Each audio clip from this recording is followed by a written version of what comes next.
Assalamualaikum, dan kita akan kedatangan tamu dari Rembang, Jawa Tengah, Kiai Haji Bahaudin Nur Salim atau yang akrab disapa Gus Baha. Assalamualaikum warahmatullahi wabarakatuh, teman-teman. Mungkin mau kenal Gus Baha lebih jauh dan lebih dekat, Gus.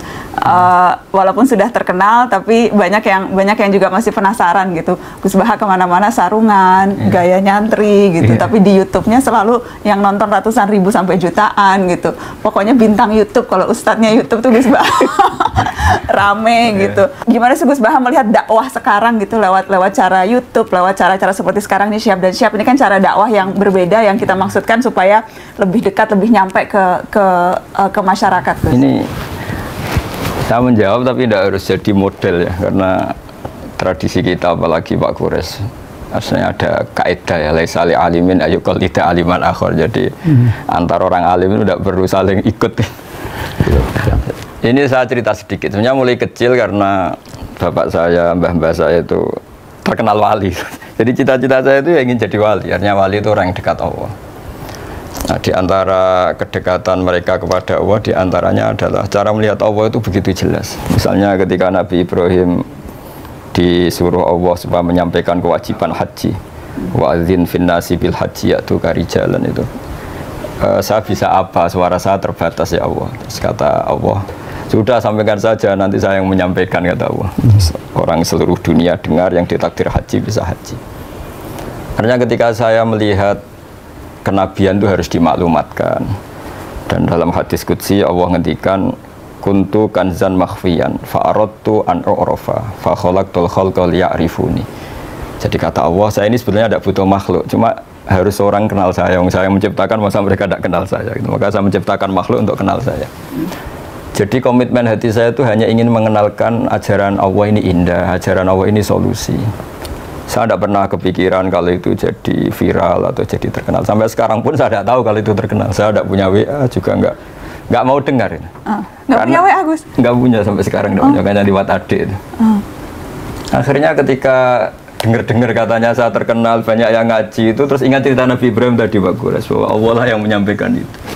Sehingga nggak perlu jadi beban saya harus parlente atau harus gaya, harus apalah. Ya saya tetap biasa seperti ini. Karena ini pakaian yang saya kenal, saya merasa nyaman. Syukur-syukur ini mewakili bilisani kaumi karena saya orang Indonesia. Bisa lagi gitu, jadi sudah lengkap. Nah yang jelas itulah kira-kira. Jadi keinginan saya menerangkan hukumnya Allah itu tidak saya ingin dikenal, tapi supaya hukum Allah itu dikenali, difahami. Contoh yang paling mudah banyaklah dosen-dosen Jogja ngaji saya, itu termasuk UGM. Kemarin UGM juga ngaji saya sebelum narasi ya. Itu saya mungkin barokahnya baca banyak ya. Mungkin Pak Kures lebih tahu, saya baca banyak. Saya menghidupkan ilmu-ilmu Al-Quran yang mungkin orang lain sudah nganggap itu tidak penting. Yaitu tadi, bahwa kebenaran itu dimulai dari diperkenalkan. Yuzhirahu ala dini kulli. Jadi orang tahu kalau itu bidan ya karena ada tulisan ini bidan, ini dokter gigi, ini toko apa ya, onderdil, toko TV. Kenapa kita tidak memperkenalkan Allah? Padahal Allah ini zat paling penting. Makanya banyak ulama mengartikan illa liya'budun illa liya'rifuni, sebab mereka kenal kami, kenal Allah. Sehingga saya nyaman saja ketika terkenal apa tidak terkenal, ketika saya sudah memaklumatkan ilmunya Allah, sudah menghilangkan dosa kitmanul ilmi, ya sudah, saya nyaman. Sehingga saya dengan tanda kutip nggak mau lagi dengar apa orang terima apa enggak, cocok apa enggak, karena terus jadi lucu saja kalau di dunia wali kedikte makhluk. Karena tadi cita-cita saya ingin jadi wali, entah sudah kesampaian tanda. Jadi terbiasa nggak boleh didikte makhluk. Kalau Allah merintahkan nerangkan, ya nerangkan saja, nggak usah tersiksa reaksi publik kayak apa. Tapi keinginan itu berarti dari kecil, karena memang karena tradisinya seperti itu. Tradisinya kan kalau ngaji, mungkin Pak Kures lebih tahu, kitmanul ilmi itu dosa, menyembunyikan ilmu itu dosa. Kalau ada ilmu harus diajarkan. Sehingga ketika saya mondok di Sarang, sudah banyak satu kelas saya yang kalau ketemu saya itu cium tangan, tak tanya kenapa. Karena saya ngaji jenengan. Karena perasaannya santri gitu, kalau selalu perasaannya gitu. Tapi sebetulnya berangkatnya dari kewajiban itu. Ketika Kiai Hamid Pasuruan terkenal lali, Pak Kures tahu banyak Kiai Hamid Pasuruan itu kan sepupu sama mbah saya. Itu ketika beliau terkenal, banyak yang sowan, banyak yang menghormati. Beliau itu menangis. Ketika ditanya sama bapak, kenapa engkau menangis?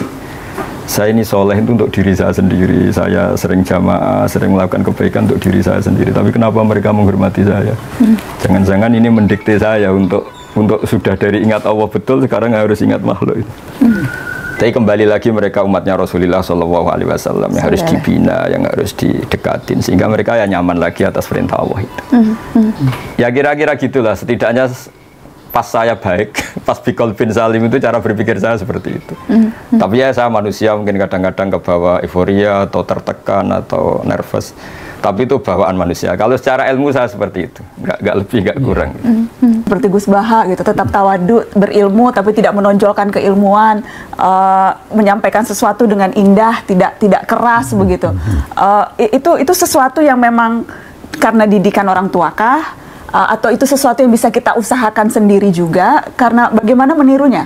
Apa Gus keistimewaan pesantren, santri, orang yang nyantri itu keikhlasan tadi dan apa yang berbeda begitu, yang betul-betul digembleng santri-santri kita? Jadi apa ya? Jadi ada adzauqus salim, rasa yang masih orisinil. Jadi cerita-cerita wali itu unik-unik, Mbak Najwa. Jadi misalnya ada seorang wali makan satu piring terus beliau kenyang. Melihat istrinya makan satu piring ya kenyang, terus beliau bilang, wah kalau untuk kenyang, untuk bertahan hidup hanya satu piring, kenapa saya harus korupsi, kenapa saya harus rakus. Terus ketika dia tidur, meskipun punya kamar 5 ya tidur di satu kamar, ketika punya beras satu pintal yang makan satu piring, kenapa saya harus punya berlebih kamar, toh saya tidur ya di satu kamar cukup. Jadi melihat kehidupan yang normal tapi menjadi hal yang luar biasa. Bapak itu kalau ngajarin saya misalnya ada orang di pasar itu nerima transaksi 5.000, 10.000 sudah bilang alhamdulillah. Terus saya ini malu, saya sering punya uang jutaan, tidak mesti bisa bilang alhamdulillah. Ini orang awam, orang kebanyakan semudah itu syukur. Jadi sebetulnya didikan kita ini nganggep yang pokok itu ya pokok, yang sekunder. Sehingga dari tradisi pokok ini apa saja kayak berlebih. Saya sampai sekarang sering bilang ke istri saya, ke anak-anak, andai kan saya punya uang hanya 1 juta itu sudah kaya raya. Karena bayangkan hidup hanya sehari. Ke anak katamu tuh hutan, kamu bisa aja mati besok itu. Jadi ya sudah gitu, itu tradisi keluarga kita, tradisi. Sehingga hidup itu nyaman saja. Ya jadi nggak wayulhihimul amal, tidak alhaqumut takatsur ya, karena melihat hidup itu ya sederhana. Jadi misalnya saya ketemu Pak Gores, ya ini ketemu orang sepuh, sowan orang alim, tidak muluk-muluk terus apa efek dari itu misalnya terkenal dia apa itu tidak ngefek, karena ya hukumnya Allah dengan saya ketika berhadapan orang sepuh ya harus takzim, harus hormat. Sudah ada lebih dari itu, sehingga nyaman karena nggak kebawa angen-angen itu. Terus banyak akses, banyak koneksi ribet, bisa wayulihimul amal, bisa dilenakan oleh banyak angen-angen. Yang seperti Abi bilang itu, Abi yang bersyukur itu ketika menerima sesuatu dirasa banyak, tapi ketika memberi sesuatu selalu merasa itu sedikit. Ya. Nah, masih ingat itu arti syukur. Jadi masyhur itu maqalla wa kafa khairun mimma katsura wa alha. Jadi sedikit tapi cukup, lebih baik banyak tapi wa alhama. Jadi kan kita lupa diri.